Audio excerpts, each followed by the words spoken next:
L'horoscope du lundi 17 mars. Salut les astrocurieux, j'espère que vous allez bien et on enchaîne tout de suite parce que j'ai envie de vous parler de vraiment de plein de choses, notamment surtout en fin de vidéo là par rapport à la demi-lune qui va se passer, qui va se réaliser dans le ciel, donc de samedi à dimanche et puis je vais vous donner des petits tips. Donc on enchaîne tout de suite. Donc lundi, on a le soleil à 27 degrés du Poisson, hein. Voilà, qui s'éloigne, donc il est plutôt là d'ailleurs, hein, j'ai pas filtré au bon endroit, enfin, je l'ai pas effacé, je l'ai pas refait. Il va s'éloigner gentiment de Saturne, hein, donc il va quitter un petit peu ses énergies, un petit peu de rigueur, de restriction, hein, un petit peu lourde, un petit peu pesante, et il va se rapprocher gentiment de Neptune, donc de l'intuition, de l'imaginaire, de la rêverie, de la clairvoyance. Donc bon, quand même attention un petit peu au flou, un petit peu attention aussi aux addictions, tout ça, bon, on y reviendra un peu plus tard. On a du coup toujours Vénus qui est en rétrograde, hein, qui recule, Mercure qui lui court après, hein, qui a entamé sa rétrograde aussi. On a toujours Jupiter, hein, qui va passer à 14 degrés du Gémeaux, hein, tout ça, ça avance très lentement, hein. Jupiter c'est 12 ans, donc c'est un signe par an, hein. Voilà, et puis on a toujours ce Mars, hein, ce Mars en Cancer, hein. Donc là, vous voyez, il va faire de 19 à 21 degrés cette semaine, hein. Il va avancer beaucoup plus vite. Si vous avez regardé les vidéos précédentes, il faisait 1 degré par semaine, enfin même 8 jours, je crois, hein, qu'il mettait. Bon, là, il avance un peu plus vite, hein. Ça y est, il va enfin sortir de ce signe. Et ça va tous nous faire du bien. Du coup, on attaque la semaine avec la Lune au début du Scorpion. Donc là, ça va faire un petit carré à Pluton. Donc là, ça peut apporter quelques contrariétés. Bon, après, vous savez, la Lune, elle avance très vite, hein. Donc voilà, il peut y avoir quelques contrariétés lundi. Donc évitez les discussions, ne cédez pas aux pulsions, hein, parce que voilà, c'est dans le signe du Scorpion, hein. Donc la Lune, elle est déjà en chute dans le signe du Scorpion, et le Scorpion, c'est très intense. Donc la Lune, c'est les émotions, donc émotions très intenses. Donc pareil, on essaie de temporiser, hein, de rester calme et pas céder aux pulsions, justement, hein, les pulsions du Scorpion, tout ça. Enfin, le Scorpion, c'est la mort, la Lune, c'est le foyer, c'est la famille, tout ça. Donc bon, c'est pas des énergies qui sont trop compatibles, hein. Et je sais de quoi je parle, hein, sur la Lune en Scorpion. Bref, mardi, on a un calme plat, hein, il n'y aura pas d'aspect trop pesant. La Lune va avancer, tout ça, puis en fait, elle va rien faire avec personne. Du coup, je voulais en profiter pour vous parler justement de ce petit phénomène assez sympathique et très intéressant. C'est-à-dire que là, on a le Soleil, on a Saturne et Neptune qui sont dans le signe du Poisson actuellement et qui vont gentiment dans le mois là passer dans le signe du Bélier. Et par contre, on a ces deux planètes rapides là, Mercure et Vénus, qui sont dans le Bélier, qui ont pris de l'avance sur le Soleil et qui vont revenir en Poisson. Parce qu'en fait, le Soleil, Mercure et Vénus ne s'éloignent jamais, hein, dans le zodiaque, euh, parce que c'est les planètes qui sont juste à côté du Soleil, hein. Donc en fait, on a le Soleil qui est là, qui est le centre, hein, parce que toutes les planètes orbitent autour du Soleil. Ensuite, on a Mercure qui est juste à côté, hein, qui met 88 jours pour faire le tour du Soleil. Ensuite, on a Vénus, hop, hop, 224 jours pour faire le tour. Et après, on a la Terre. Hop. 365 jours, hein, vous le savez déjà ça. Du coup, en fait, l'astrologie c'est calculé comme si c'était nous le centre, hein, donc c'est de notre point de vue. Donc vu que là, Mercure il tourne là, Vénus il tourne là et nous on tourne là, dans le zodiaque, de notre point de vue, en fait, quand le Soleil est dans un signe, Mercure peut être que dans le même signe, dans le signe d'avant ou dans le signe d'après. C'est pour ça qu'il fait 3 rétrogrades par an, Mercure. Et Vénus, c'est un petit peu la même chose, mais à 2 signes. Voilà. Donc quand on a le Soleil en Poisson, Vénus peut aller jusqu'au Taureau, hein, Bélier, Taureau, ou Vénus, Verseau, pardon, et Capricorne. C'est le rose, ça m'a. Voilà pour cette petite explication, voilà, par rapport au rétrograde, tout ça. Pourquoi on parle de rétrograde? C'est de notre point de vue, on a l'impression que la planète recule dans l'écliptique du zodiaque. On enchaîne, allez, mercredi, là on aura la conjonction parfaite, donc du coup le Soleil qui sera collé à Neptune. Donc pas mal d'intuition, hein, d'imaginaire, voilà, beaucoup de clairvoyance, de spiritualité. Bon, attention quand même au flou, hein, toujours pareil, hein, avec Neptune, voilà. Et on aura par contre la Lune qui aura avancé dans le Scorpion et qui sera sur la fin du Scorpion et qui va faire une petite opposition à Uranus. Uranus, donc planète de la nouveauté, hein, de l'innovation, de l'avancée technologique, mais aussi de la nervosité, hein. Donc bon, attention, pas avoir trop de nervosité dans les émotions, hein.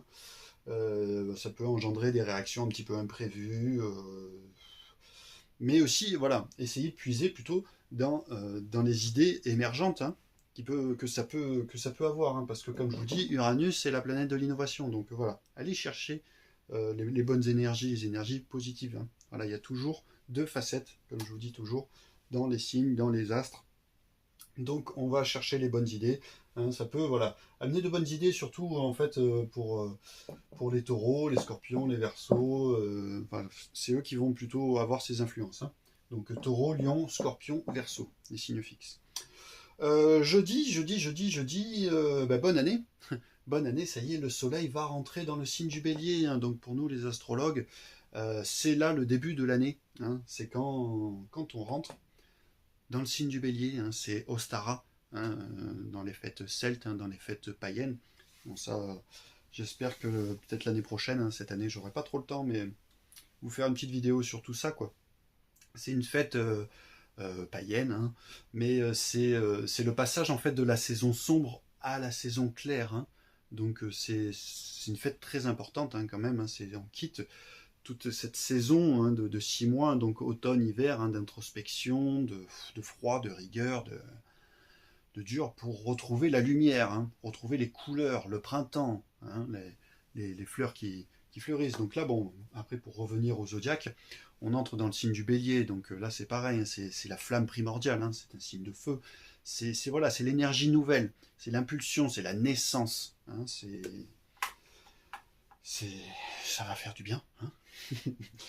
Voilà, et du coup, on a la Lune en Sagittaire, euh, jeudi, hein, qui va venir faire une opposition à Jupiter. Donc Jupiter, la planète de l'expansion, la planète de la chance, et qui fait un carré aussi à Saturne.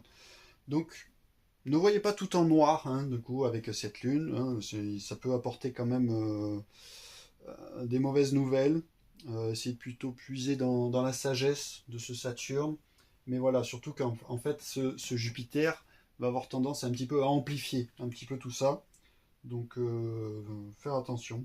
Faire attention. Euh, voilà, ne laissez pas les énergies austères de Saturne prendre le dessus, hein.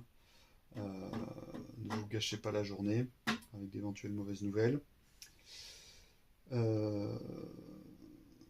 Non, mais en plus, je dis des bêtises. Le carré il va se réaliser vendredi. Jeudi, on va avoir juste l'opposition d'abord avec Jupiter. Donc ne soyez pas trop optimistes. Voilà. Surtout que la Lune est dans le signe du Sagittaire, hein, c'est le signe de l'optimisme, mais des fois aussi de l'irréel, hein. Voilà, donc avec la Lune, tout ça, et le Jupiter en face, ça peut avoir tendance à un peu amplifier.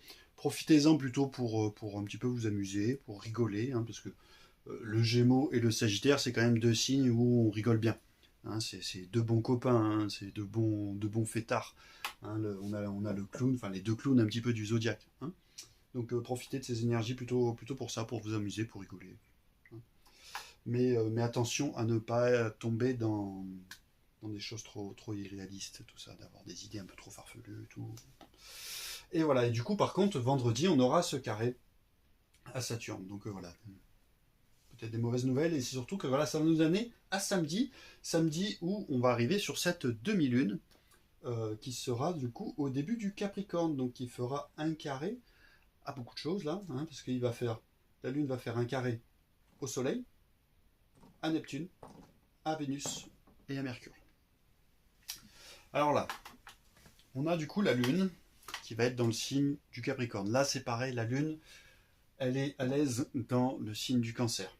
Là en opposition, elle est ce qu'on appelle en exil. Parce que le Capricorne, c'est le rigueur, c'est le travail, c'est la carrière, c'est la chèvre hein, qui monte la montagne, hein, qui veut arriver au bout. Donc c'est l'ascension et ça c'est le foyer, c'est la famille. Hein. C'est pour ça que c'est important de, voilà, de voir ces énergies opposées, cet axe complémentaire.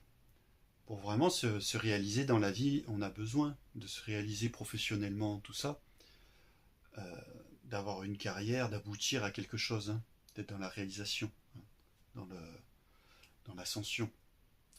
Mais on a toujours besoin aussi d'une famille. Hein, donc il ne faut pas trop puiser dans telle énergie et délaisser l'énergie opposée. Hein. Pour être vraiment épanoui dans la vie, on a aussi besoin de ces énergies-là de confort, de famille, de foyer. On peut le voir aussi à l'inverse. Hein. Trop être dans le cancer, hein, donc être trop renfermé.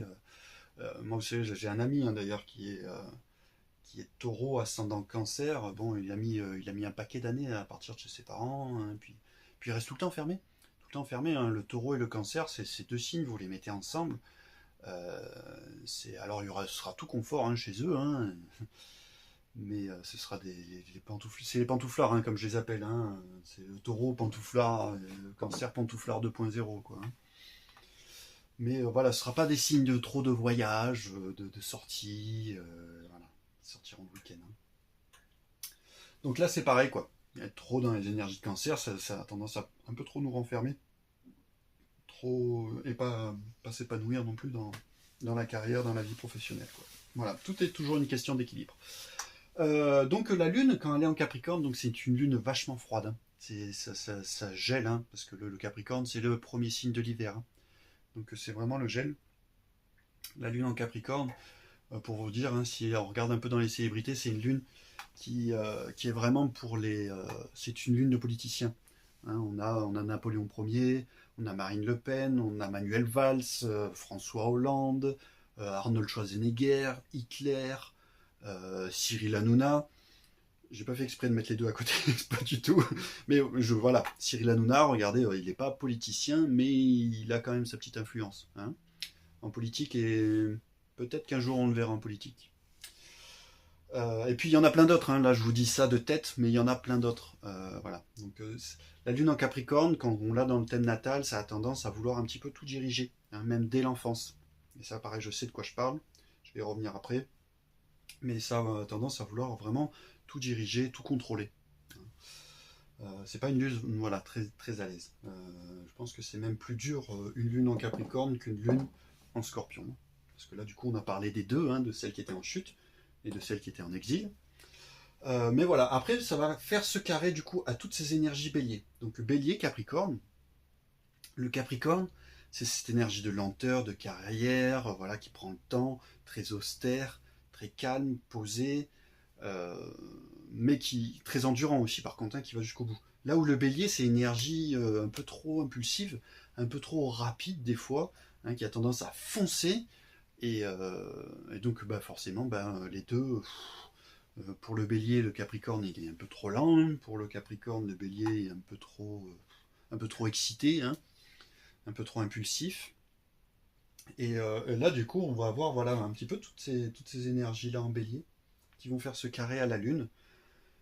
Et c'est surtout qu'on a ces planètes-là qui sont en rétrograde.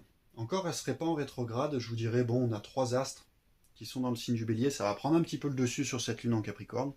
Là, il y a quand même cette rétrograde, donc on peut peut-être avoir, du coup, par rapport à Mercure, avoir du mal à s'exprimer, hein, voir les émotions qui vont se mélanger un petit peu à tout ça, même si elles vont être gelées dans le signe du Capricorne. Bon, on peut avoir un petit cœur un petit peu, justement, de glace hein, pendant cette période-là, de samedi, hein, le samedi 22. Ce qui peut engendrer, du coup, avec ce carré, avec Vénus, hein, là où Vénus, elle est enflammée, hein, là, le bélier, c'est aussi l'énergie sexuelle, hein. Donc Vénus en bélier, c'est un peu ça, hein, c'est pas mal de pulsions sexuelles. Hein. Vénus, c'est la planète de l'amour. Hein. Et du coup, avec les émotions qui sont complètement gelées. Donc pareil, dans le couple, ça peut provoquer disons, des décalages affectifs, hein, des disputes, des contrariétés sur les relations affectives. Hein. Voilà, ce carré peut amener à des humeurs un peu moins joyeuses. Voilà, et par rapport au soleil, bah pareil, ça peut empiéter un petit peu sur notre lumière, hein, sur la chose qui rythme nos journées. Donc, et après, on a le carré du coup qui va se faire à Neptune. Alors là, c'est ce qu'on appelle un carré dissocié, parce que le carré, c'est d'un signe cardinal, un signe cardinal, hein, donc Capricorne, Bélier. Mais là, l'angle va faire que, et on aura les 90 degrés aussi avec Neptune. Alors que Neptune, par contre, il est toujours en Poisson. Donc là, ça peut mener à des déceptions, hein, voilà, avec le mélange de tout ça, et pas mal de flou émotionnel. La Lune, les émotions, Neptune, le flou, l'océan, hein, voilà. Euh, donc pareil, là, par rapport à tout ça, ne cédez pas aux éventuelles addictions, surtout que la Neptune est en Poisson, hein, donc c'est aussi Neptune et le Poisson, c'est l'astre et le signe des addictions. Qui peut tomber dans les excès, donc vous bourrez pas trop la gueule samedi soir, hein, même s'il y a des choses émotionnellement qui sont assez dures à traverser. Ne plongez pas dans l'alcool ou les drogues, ou voilà. Hein, essayez de vous faire aider, de discuter. Appelez-moi. On en parlera, on trouvera des solutions grâce au Zodiac. Hein, surtout qu'après, dimanche, on va avoir du coup la Lune qui va continuer à avancer dans le signe du Capricorne et qui va faire sa jolie petite opposition à Mars. Mars, le dieu de la guerre. Hein. Donc là, selon les impacts des aspects qu'on va avoir du carré là de samedi, cette opposition Lune, surtout que Mars est à l'aise dans le Capricorne, la Lune est à l'aise dans le Cancer, là c'est échangé, hein, donc c'est chute, hein, tout est en chute, enfin en exil même. Euh, voilà, selon les aspects, les impacts des carrés de la veille, hein, au niveau de l'amour, de la communication, de notre guide, hein, de la lumière, cette opposition peut vraiment provoquer des conflits, des disputes, hein, aussi bien dans le couple que dans le foyer, dans la famille, hein, parce que Cancer, signe de la famille et du foyer. Donc voilà, comme je vous ai dit, ne vous bourrez pas trop la gueule samedi soir parce que la gueule de bois de dimanche risquerait d'être conflictuelle, hein, de provoquer quelques conflits. Et du coup, ce matin, là, quand je travaillais sur tout ça, là, c'est ça le petit bonus que je voulais vous parler. Pourquoi le zodiaque aussi est extraordinaire, c'est que j'en parlais avec ma compagne et je lui envoyais en fait la photo où il y avait marqué Lune carrée à Neptune, Lune carrée au Soleil, Lune carrée à Vénus, Lune carrée à Mercure, quoi. Et du coup, elle m'a dit interprétation, et puis là, je lui explique, je lui dis ça, machin. Et elle me dit, ah, tiens, faudra pas trop qu'on se parle. Je dis, mais non, mais c'est ça l'avantage en fait de faire des horoscopes, ça permet d'être avant-gardiste et d'aller chercher en fait les énergies nécessaires pour contrer un petit peu ça, pour contrebalancer. Hein. Donc là, moi je parle beaucoup, ça peut donner l'impression que je suis pessimiste, mais justement, moi j'essaie de prévenir en fait les risques pour mieux vivre, hein, mieux s'épanouir. Donc c'est vrai que je parle beaucoup des aspects en carré, des oppositions, tout ça, pour dire attention, il y a ça, hein, et être, comme je vous dis, avant-gardiste et prévenir. Parce qu'après, on peut aller chercher les solutions euh, dans le zodiaque pour contrer ça. Hein. Donc là, je parle des aspects, comme je vous dis, c'est les traits rouges, hein, donc les carrés, les oppositions. Mais après, on a ce qu'on appelle les sextiles, hein, donc c'est les 60 degrés. Donc là, vous voyez, par exemple, avec le bélier, si on fait des sextiles, hop, signe de feu, signe d'air, c'est complémentaire. Si on fait de l'autre côté, on retombe sur un signe d'air. Si on fait avec le taureau, c'est terre-eau, hein, et ainsi de suite. Et on a les trigones aussi, c'est les angles à 120 degrés. Hein, donc si on prend du cancer, par exemple, hein, qu'on fait 120 degrés, on arrive sur le scorpion, le deuxième signe d'eau, sur le poisson, troisième signe d'eau, et ainsi de suite. On revient sur les mêmes éléments. Voilà. Et en fait, les sextiles et les trigones viennent nous aider un petit peu à traverser les carrés et les oppositions, hein, à contrebalancer tout ça.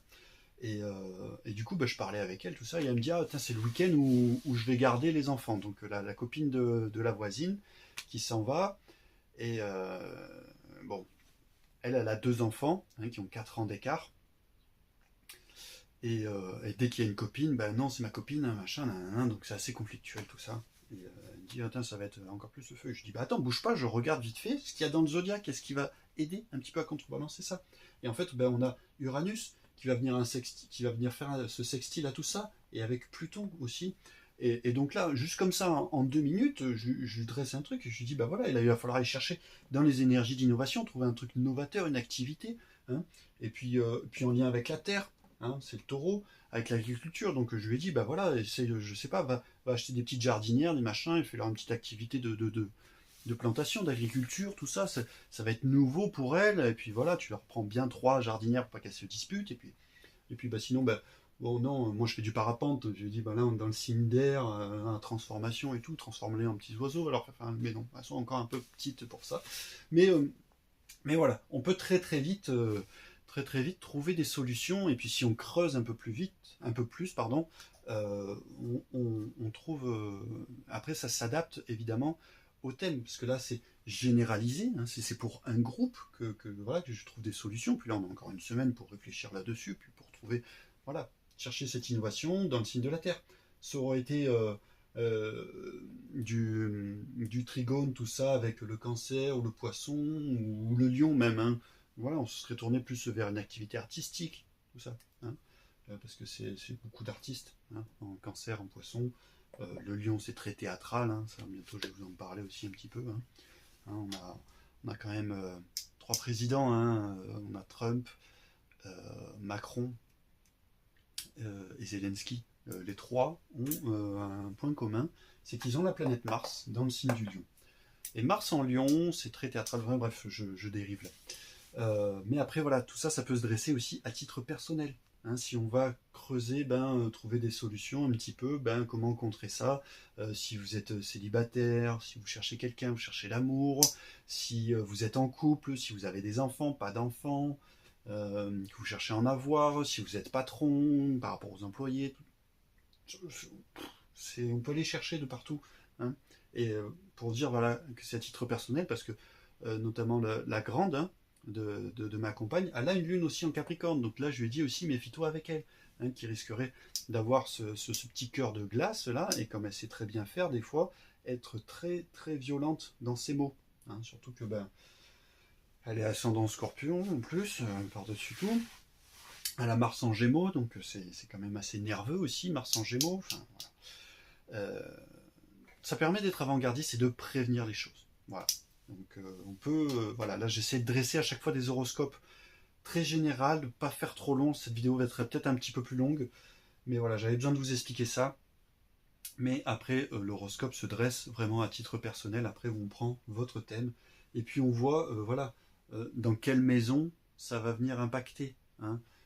Par exemple, voilà, si ça vient toucher votre maison 4, bon, vraiment attention au foyer, tout ça, à la famille. Hein. Si ça vient toucher votre maison 6, bon, ça peut venir impacter éventuellement votre santé ou votre travail. Hein. Si ça vient toucher votre maison 10, ce sera votre carrière, tout ça. Donc, c'est vraiment après à titre personnel où on superpose avec le thème de la personne et on voit quels sont les risques, quelles sont les solutions surtout, hein, à aller chercher. C'est pour ça que moi je cherche à vous faire comprendre le zodiaque dans mes formations, hein, pas vous faire apprendre du par cœur. Quand on comprend le zodiaque, on trouve facilement après des solutions à aller chercher et pour s'épanouir, pour vraiment avoir une vie meilleure, des relations meilleures. Hein, voilà. Bon, je vais m'arrêter là. Surtout, n'oubliez pas que nous ne sommes pas des archétypes. Tous les signes du zodiaque sont en nous. Portez-vous bien.